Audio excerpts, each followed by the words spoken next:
you should know the right ways of going about it. In some, we have cultures and we have traditions and we have the right way of doing things. And the right way of doing things as humans, sometimes it's not just because we are Christians, but the right way of doing things has to be learned. So that whatever information you want to pass on, you should know what is called emotional intelligence. Where your right ends, somebody's own begins. So you want to fight for justice, but that justice can be done in a rightful way. Thank you. Thank you very much for that. Do we have... Okay, yes, ma'am.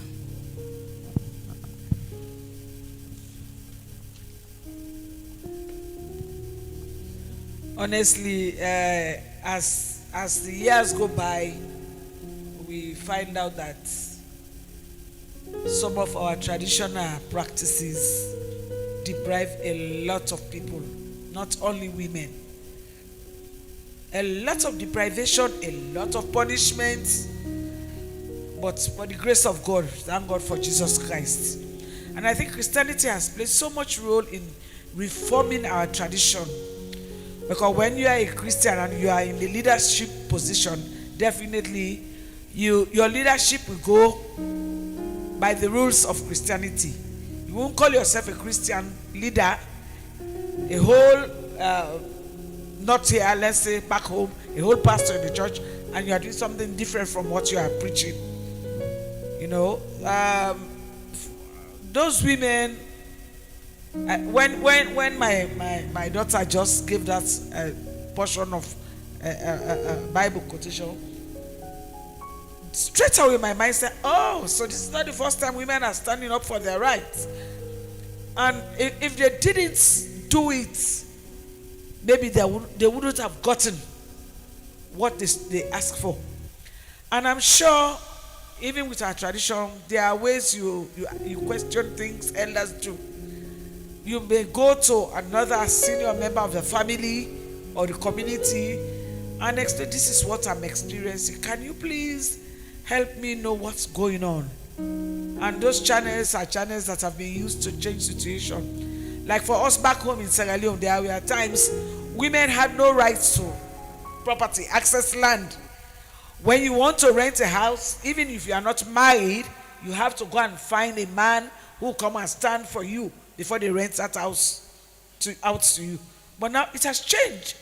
Women have the rights. The laws have been reformed.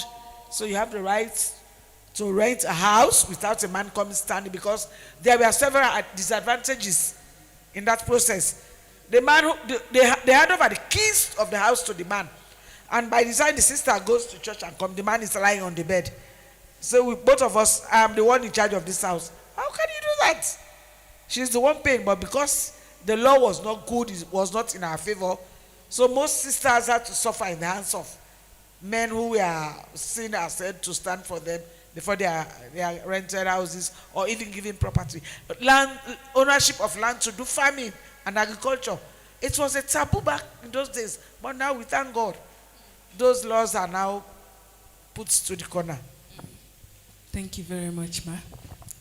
Thank you. So we move on to the next topic, midlife crisis. I remember that our mommy taught us that too.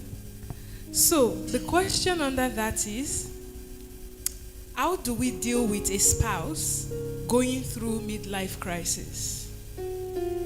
Like, how do we deal with a spouse? I hope we remember that lesson. So how do we deal with a spouse that is going through midlife crisis? We know how hard it can be. So how do we deal with that?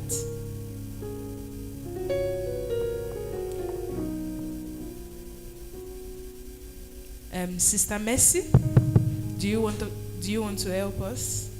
How do you deal with a spouse going through midlife crisis? Huh?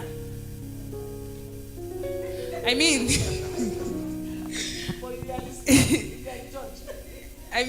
yeah, when we like discussed midlife crisis, we were all here.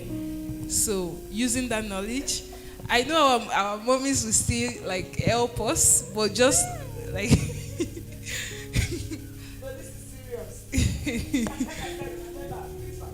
okay, ma'am. Last Sunday, it was you. Somebody said you should learn to observe. Yeah, you don't have a spouse now, but someday you're going to have. Yes. So that's why when we are in Bible study schools or by listen and get knowledge. You get there someday. When you listen, you learn, you get it. A situation will arise, you know how to handle it. Thank you very much, ma'am. Yes. Yeah, let's have you. Okay. Well, what I understand about midlife crisis, I think it's more of an emotional thing than it is physical. So I think one prayer by praying for them, and since we're talking about spouses here, someone you're living with, I think before you get married to a person, you kind of understand a little bit about them. So understand what triggers them or what could be the cause of it. And with that, you might, find a solution to it. Maybe it's like booking them a therapist. Of course, by praying for them is like the basis of it. And maybe having them meet a counselor or something. Thank you. Thank you very much. Thank you very much for that. So, do we have any other thing to add? Maybe our mommies and our daddies would like to add something to that. Ma? I think basically we spoke about physical, emotional, going for counseling.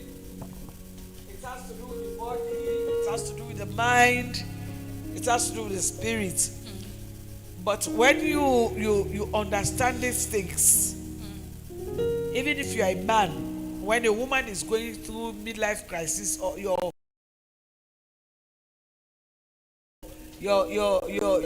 sister or whoever, you know how to handle that situation. Because it might be counseling. There are things she used to do, she no longer do it smartly and swiftly. I started set the example the last time. I said, now there are things I used to do very smartly, but now it takes me time. Sometimes I will stoop down to take something. I want to just jack up. It doesn't work. Except my grandchildren need to come and help me. So the midlife crisis actually is a process that has to do with changing from one something level or to the other. For women, of course, there are women who are teenagers, they've not started seeing their menses.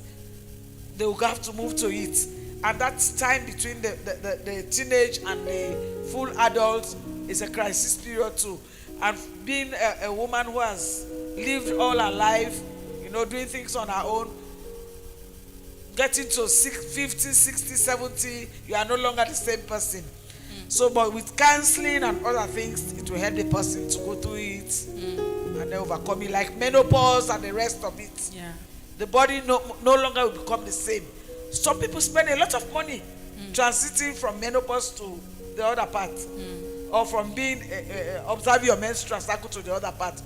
They spend so much money, except someday with somebody with huge experience, you say, this is menopause.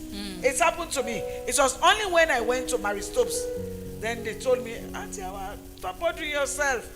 You've attained menopause. So if you don't have the knowledge, people need to help you to transit. Thank you very much. So, the next topic, I will give Sister Angie this question. The next topic is financial independence. And the question is, how can believers build wealth without becoming materialistic?